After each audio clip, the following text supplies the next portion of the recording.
Est-ce que tu es d'accord avec moi? Dis encore à ton voisin les conséquences liées à l'hypocrisie. Amen. Amen. Oh, souris-moi un peu, je vais voir. Voilà. Je n'ai pas dit de sourire à ton voisin. Regarde mon visage et puis souris-moi. Voilà. Il ne faut pas avoir honte de moi. Moi, je n'ai pas honte de toi. Toi aussi, il ne faut pas avoir honte. Regarde dans mes yeux très bien et puis souris. Voilà. Amen. Ah, papa, tu ne me regardes pas. J'ai dit de me regarder et puis de sourire. Voilà. Alléluia.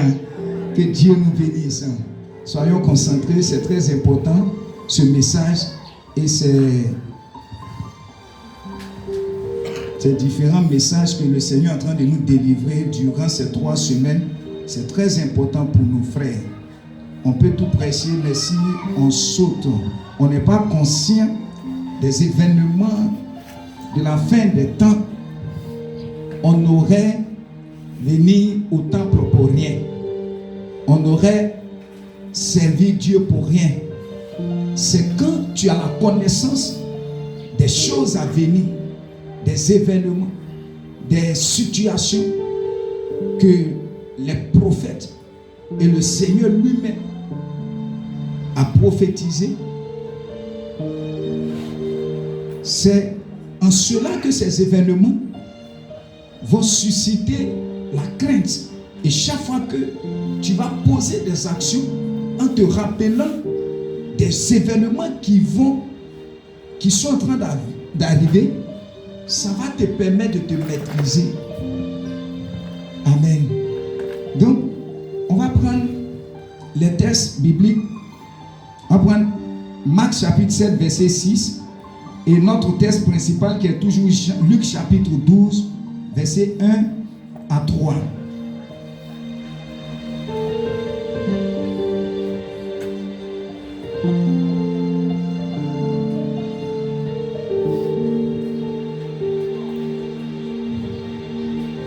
Je lis Luc chapitre 12, verset 1 à 3. Maintenant, quelqu'un prépare Marc chapitre 7, verset 6. Et quelqu'un d'autre prépare Jean chapitre 2, verset 24 à 26. Qui prépare Jean chapitre 2, verset 24 à 26? Qui prépare? Lève la main, je vais te voir. Jean chapitre 2, verset 24 à 26. Tu lèves ta main simplement et puis tu prends Jean chapitre 2, après tu vas lire. Voilà, toi tu prends Marc 7, verset 6. Allez. Maintenant, quelqu'un d'autre prend Jean chapitre 2, verset. Voilà. Maintenant, moi, je vais lire Luc chapitre 11 et 12, verset 1 à 3. Amen. Et je lis la parole. Est-ce que si on peut vraiment, dans l'humilité, nous tenons debout pour lire Luc chapitre 12 d'abord. Amen. Et je lis la parole au nom de Jésus. Pour ceux qui savent lire, on va lire ensemble. Je compte jusqu'à 3. On va lire ensemble Luc chapitre 12, verset 1 à 3. 1, 2, 3. Sur ces entrefaites, les gens s'étant rassemblés. Et je ne vous entends pas. On reprend. 1, 2, 3. Sur ces entrefaites, les gens s'étant rassemblés par milliers, au point de se fouler les uns les autres, Jésus s'est mis à dire à ses disciples: avant tout, gardez-vous du levain des pharisiens qui est l'hypocrisie. Il n'y a rien de caché qui ne doive être découvert, ni de secret qui ne doivent être connus. C'est pourquoi tout ce que vous aurez dit dans les ténèbres sera entendu dans la lumière. Et ce que vous aurez dit à l'oreille dans les chambres sera prêché sur les toits. Amen. Alléluia. Veuillons nous asseoir. Maintenant, Marc chapitre 7, verset 6. Jésus leur répondit. Hypocrite. Isaïe a bien prophétisé sur vous. Ainsi qu'il est écrit. Ce peuple m'honore des lèvres, mais son cœur est éloigné de moi. Amen. Jean chapitre 2, verset 24 à 26.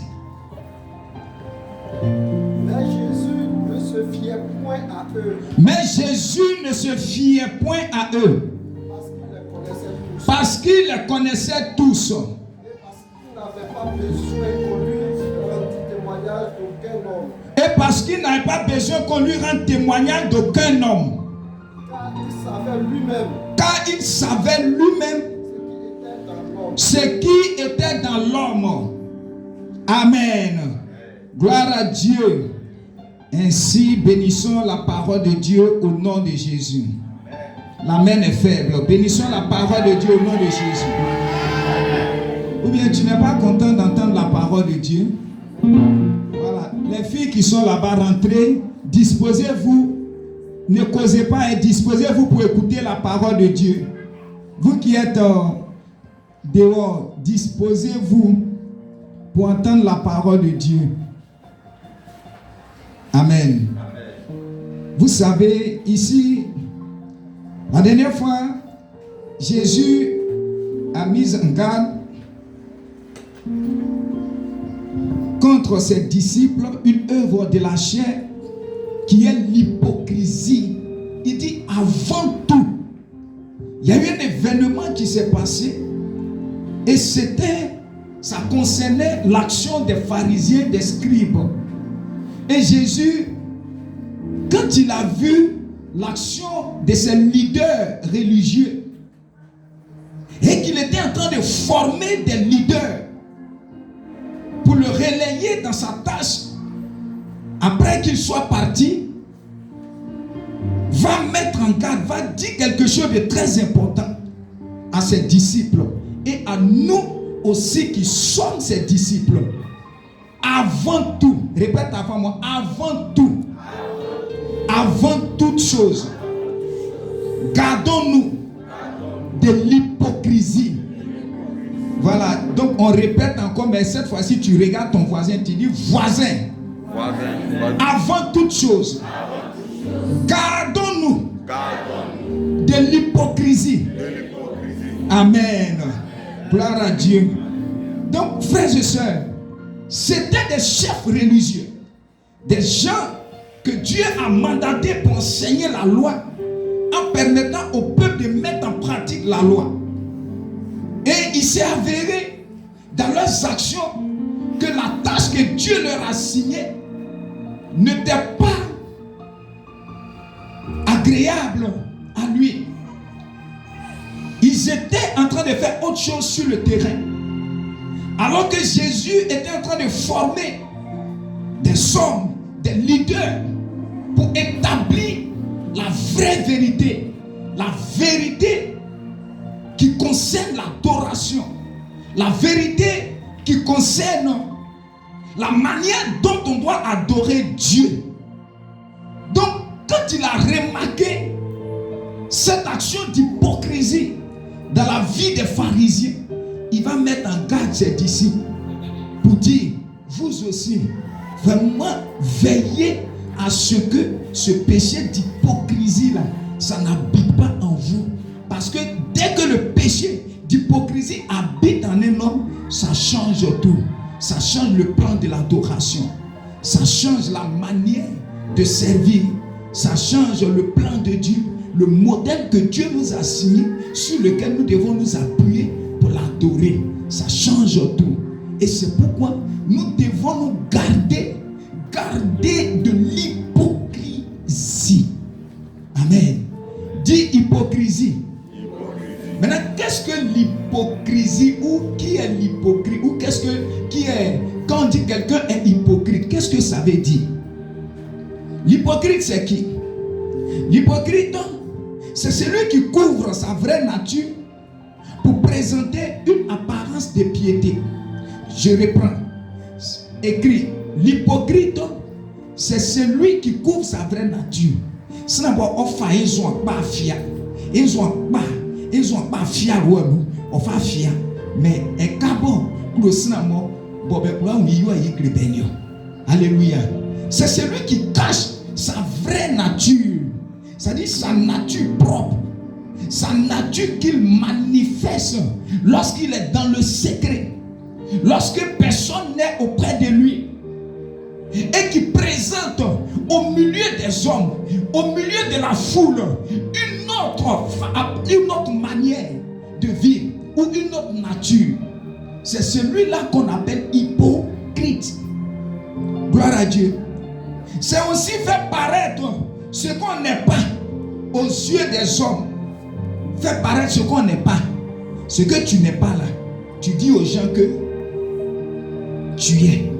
C'est-à-dire, tu n'es pas, tu plus profond de toi. Je prends un exemple. Quelqu'un peut paraître pour dire je suis docteur, alors qu'il n'est pas docteur. Mais à cause de l'approbation des gens, il peut se présenter comme docteur, alors qu'en réalité, c'est un mécanicien caché quelque part là-bas. C'est ça l'hypocrisie.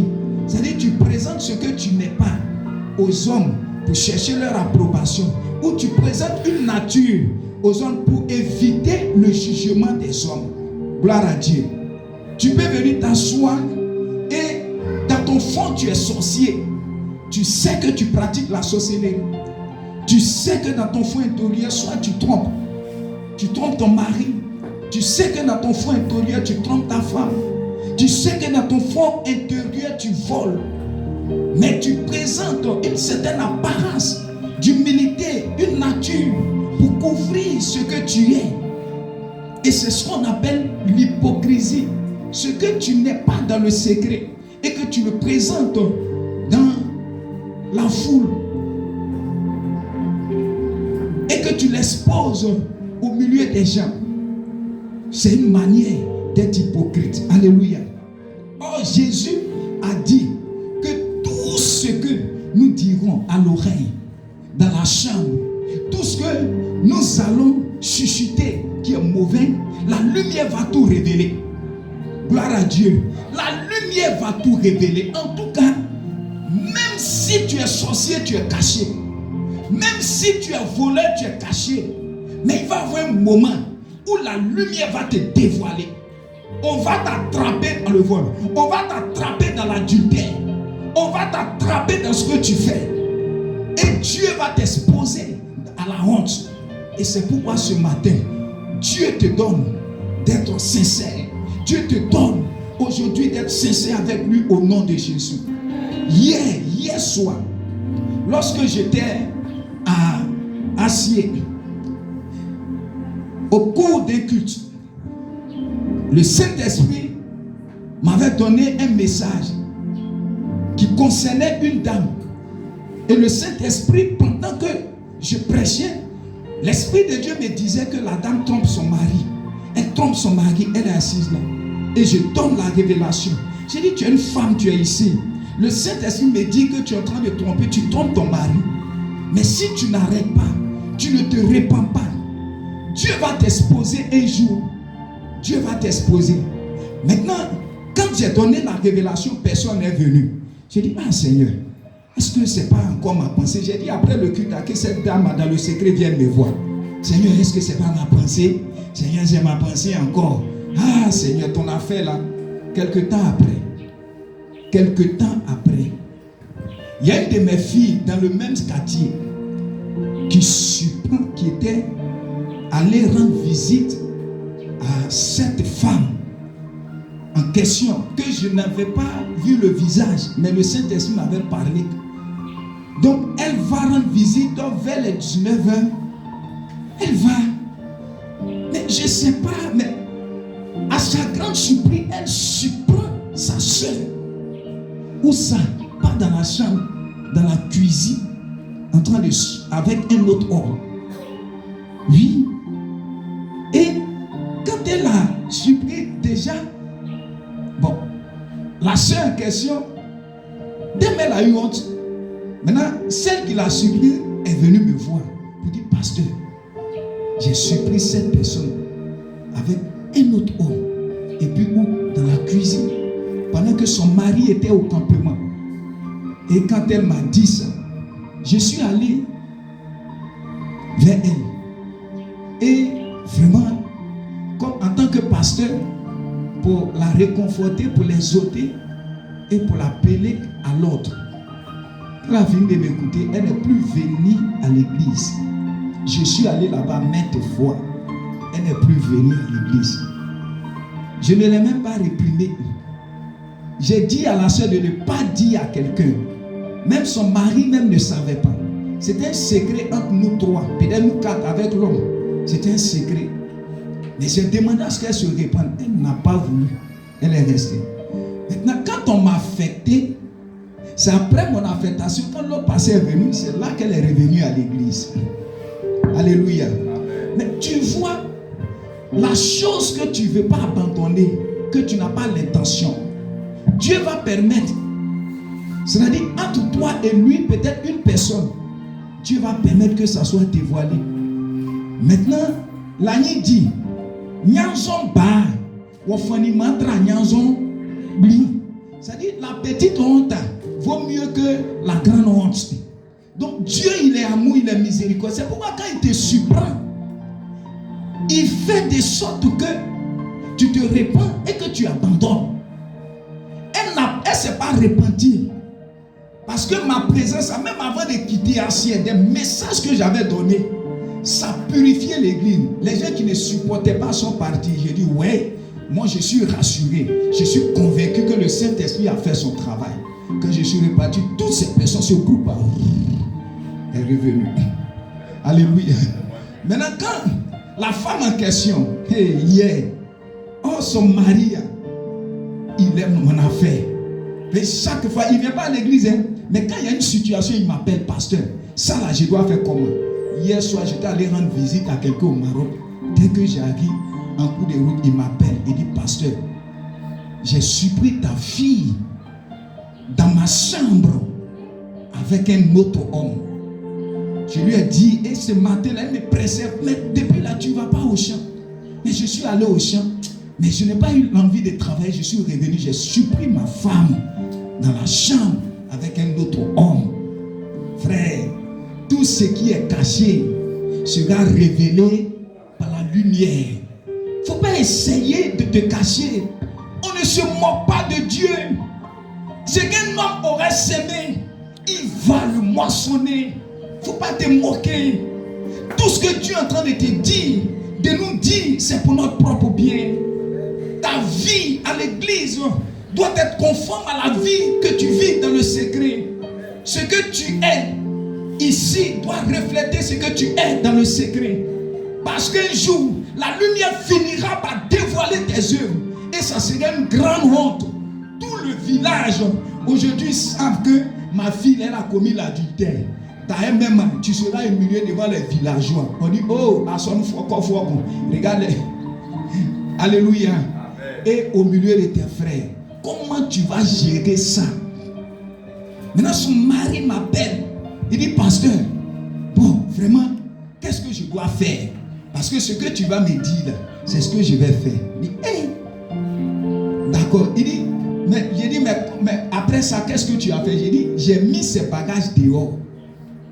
Et j'ai averti mes parents. Mais elle est sortie, elle n'est pas encore arrivée. Mais j'attends ce que tu vas me dire. Mais je lui ai dit, si tu avais l'intention de faire partie de ta femme, tu n'allais pas m'appeler. Parce que tu connais déjà mon intention. Tu sais que je ne vais jamais t'encourager à chasser cette femme. C'est parce que tu aimes ta femme et que tu cherches une consolation de ma part. Mais moi aussi, je me suis appuyé sur la femme adultère. Je lui ai dit, il ne faut pas regarder les jugements que les hommes vont dire de ta femme. Si tu aimes ta femme, pardonne ta femme, reprends-la. Reprends ta femme. Il ne faut pas regarder. Les gens vont dire, quand la femme va partir, c'est toi qui vas subir le chagrin. Nous-mêmes, nous sommes tous pécheurs. Chacun pêche à sa manière. Mais elle a été dévoilée. C'est parce que Dieu souhaiterait vraiment souder cette relation. Parce qu'il y a longtemps qu'elle est dedans. Maintenant que Dieu a exposé, pardonne à ta femme. Qu'elle revienne. C'est vrai que c'est un coup dur. C'est pas facile de voir ma propre chambre accueillir un autre homme dans mon lit. Dans mon lit. Maintenant que j'ai payé avec mon argent. Et puis je vois, le jour j'attrape.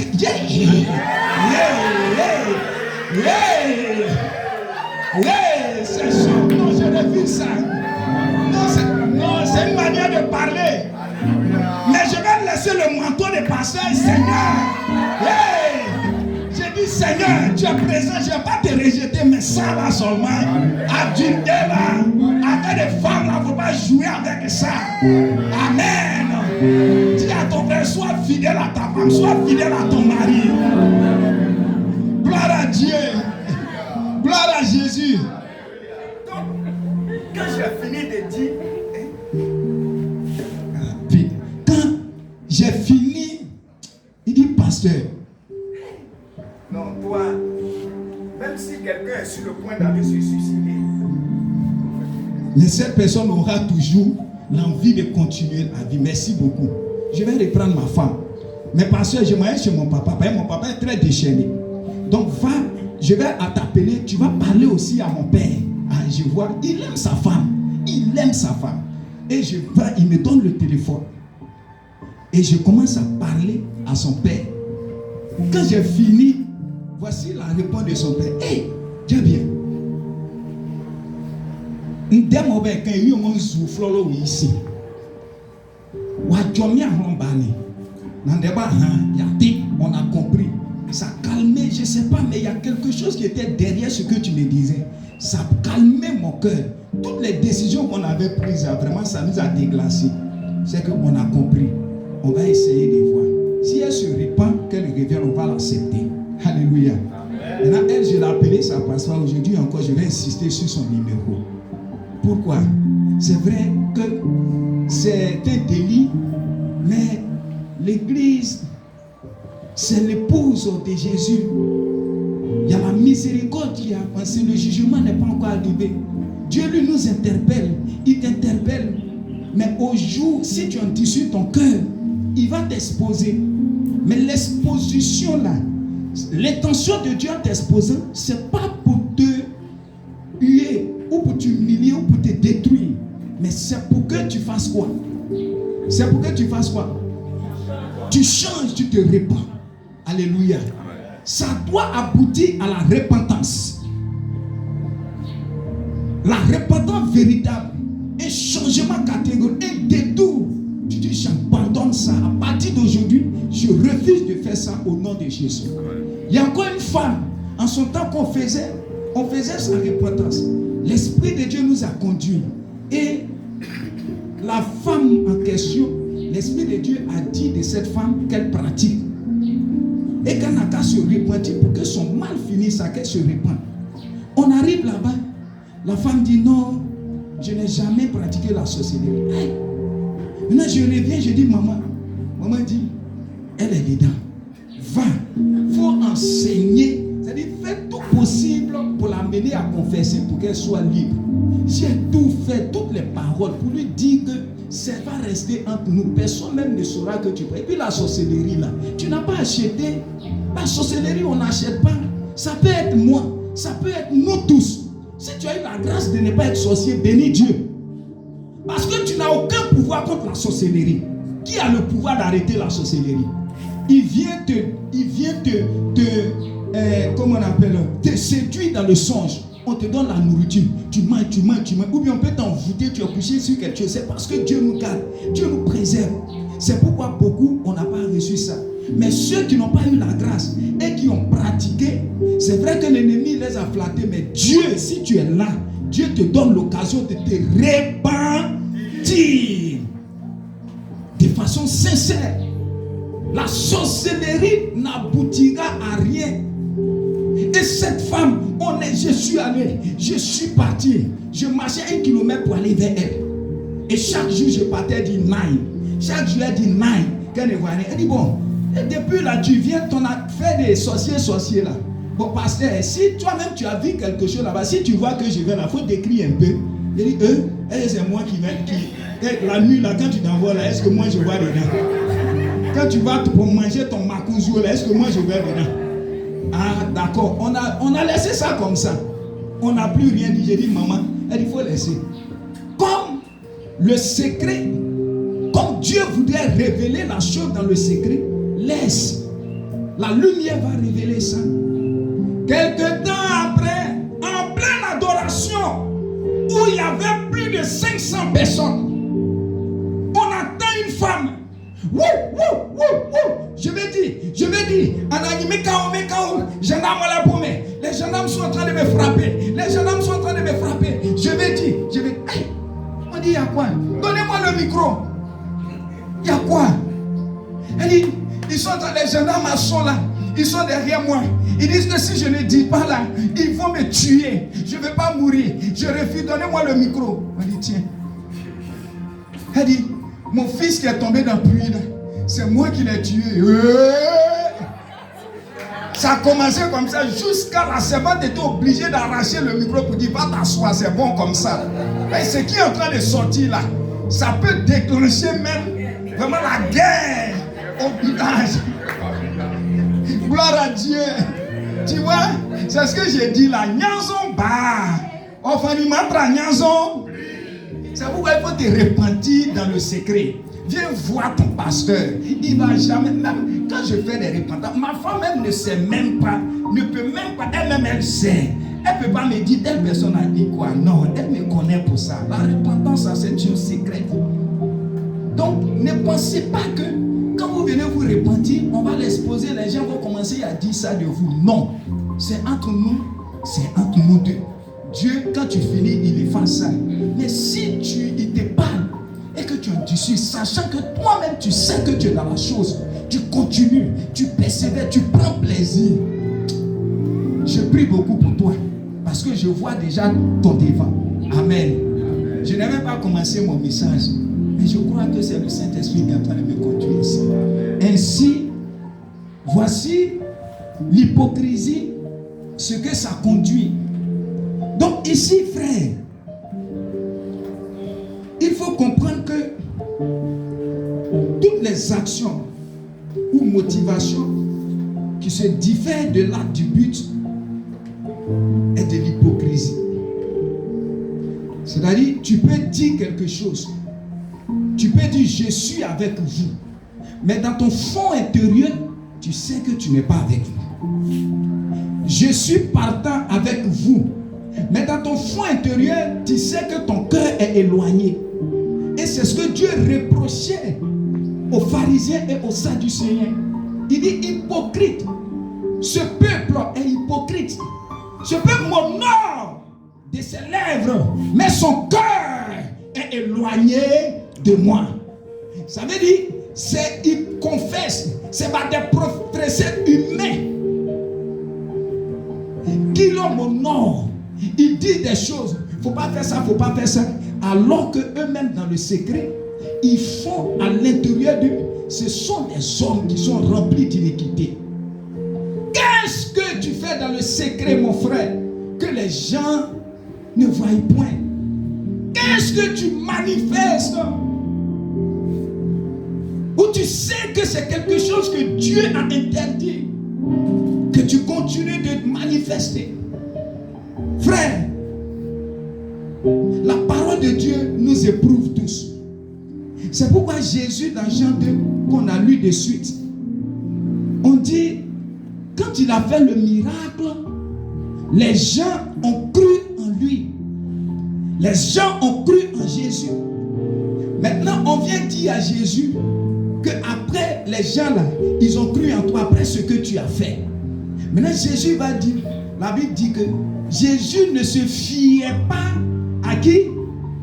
Aux hommes. Il dit, il ne se fiait pas à eux. Il ne se fiait pas. Parce qu'il connaissait ce qui était en l'homme. Alléluia. Il connaissait ce qui était en l'homme. Il sait tout, mon frère. Il sait tout de nous. Il n'a pas besoin qu'on lui rende témoignage. Même tu es assis là, pendant que je suis en train de parler, Dieu va dévoiler toutes tes actions que tu manifestes dans le secret. Tu vas penser que c'est quelqu'un qui est en train de chuchoter, qui a chuchoté dans les oreilles du pasteur, alors que c'est le Saint-Esprit qui est en train de te parler, alors que c'est la lumière qui est en train de révéler tes œuvres. Alléluia.